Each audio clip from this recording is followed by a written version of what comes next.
waxaan wanaagsan khiyaarta qiimaha iyo qaayaha mudan kusoo dhawaada barnaamijkeeni tutorialka computer basic maanta waxaanu ku qaadan doonaa hadduu rabbi raali ka noqdo sidii aad u soo ceshan lahayd haddii halka aad ka weydid value-gii codkii keyboardka la yiraahdo touchingka clock-ga saacadii iyo network-gii iyo power-kii oo isaguna bayteriga haddii aad halka ka weydid oo falaadha kaliya aad ku heshid si u soo ceshan karaa halkeena ka soo ceshan karaa sidoo kale waxaan isla eegi doonaa sidee ayaan u qarin karaa iconiska desktopka dul saaran oo aan uga dhigi karaa desktopka mid aan wax icon dul saarnayn sidoo kale waxaan isla eegi doonaa hadduu rabbi raali ka noqdo sidee desktopkayga intaas size-ka uu leeyahay size-ka si yar aan u geysan karaa sidoo kale waxaan isla eegi doonaa iconadan aan isticmaalayo oo desktopka ii saaran sidee uga dhigi karaa kuwo full ah oo magacooda iyo meesha aan joogaba ay soo muuqanayaan kusoo dhawaada barnaamijkeena qodobka koowaad aan qaadan doono waxa weeyaan sidee marka haddii aan waayo notificationadeydii halkaas ahaa sidee u soo ceshan karaa waa very easy marka koowaad waxaad dul tagaysaa desktopka markaad dul tagtid right click baad leedahay halka ay ku qoran tahay desktop setting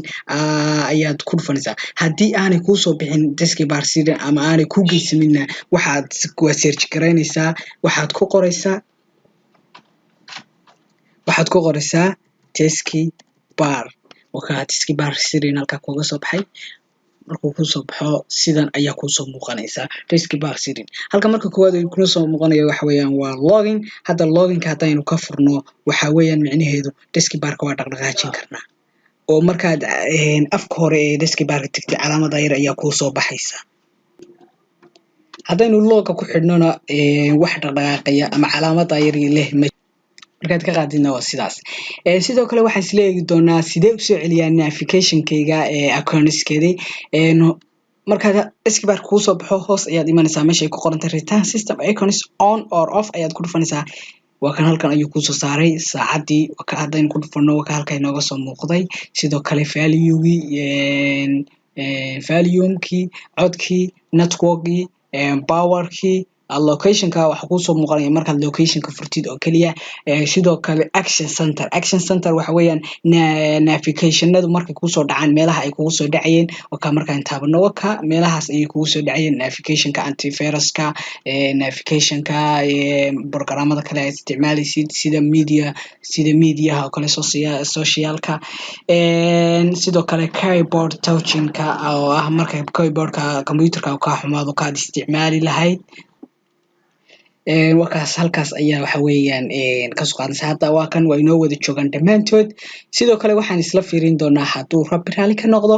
iconiskan halkan saaran sidee u qarin karaa waa very easy aad ayay u fududahay waxaad dul tagaysaa screenkaaga right click ayaad leedahay meeshan ay ku qoran tahay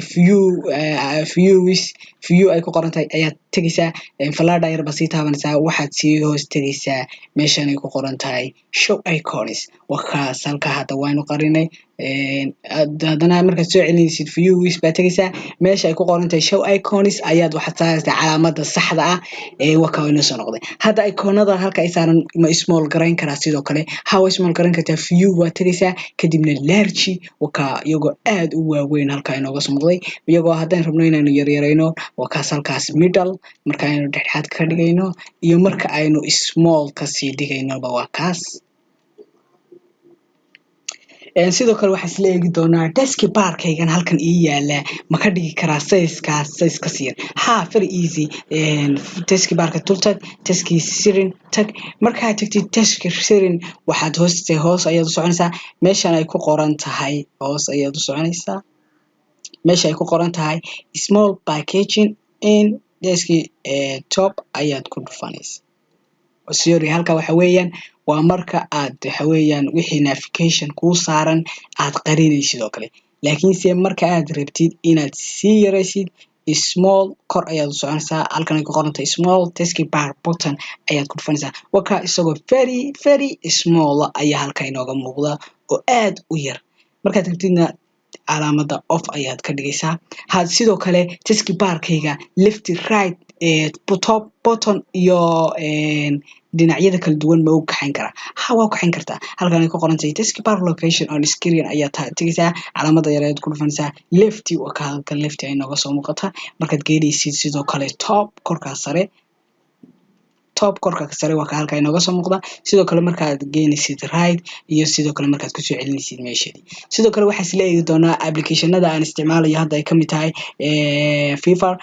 Sirinkaas aan isticmaalayo iyo waxa weeye recording ka isticmaalayo ma ka dhigi karaa kuwa magacyadooda soo muuqda ha waxaad tagaysaa halkan ay ku qoran tahay combining task button waxa calaamada yar ba ku dhufanaysaa hadda halkan waxa kugu qoran always hidden labels waxa weeyaan waa magacyada marka iconiska dhinac laga raaciyo hadda waa kan wax ku leeyahay one markii task barka la joogo is full ka dhig waka magacyadii recording buu leeyahay recording baad samaynaysaa Sirinis baa ku jirta Facebook ayaad ku jirtaa dhanka Fiverr-ka waa kaas markaad rabtidna waad soo ceshan kartaa sidoo kale waxaan isla eegi doonaa hadduu rab raali ka noqdo iconada waan ka saaraya sidoo kale waxa isla eegi karaa hadda halkaas waxa ii saaran waxa la yiraahdo telegramkaygaas sidee uga qaadi karaa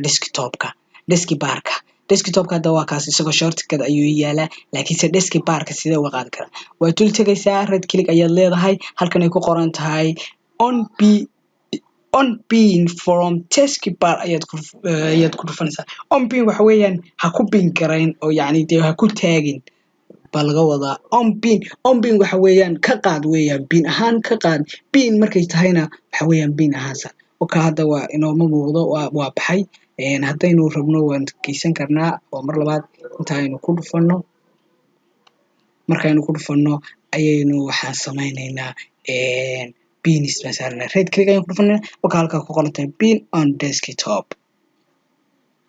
sidoo kale waxaynu wada eegi doonaa hadduu rab raali ka noqdo sida loo sameeyo folderkaas oo aynu xog rabno inaan ku shubanno waxaad tagaysaa aad u fudud bay u fududahay screen ayaad dul tagaysaa red click ayaad leedahay halkan ay ku qoran tahay news ayaad calaamada yar baad kusii dhufanaysaa markaad ku dhufatay halkan ay ku qoran tahay folders ayaad kusii dhufanaysaa magac ayaad ula baxaysaa new ayaad ula baxin oo kale folderkaagi saas ayuu kugu samaysan yahay maanta casharkeenu intaas ayaanu kusoo gabagabeynaynaa hadduu rab raali ka noqdo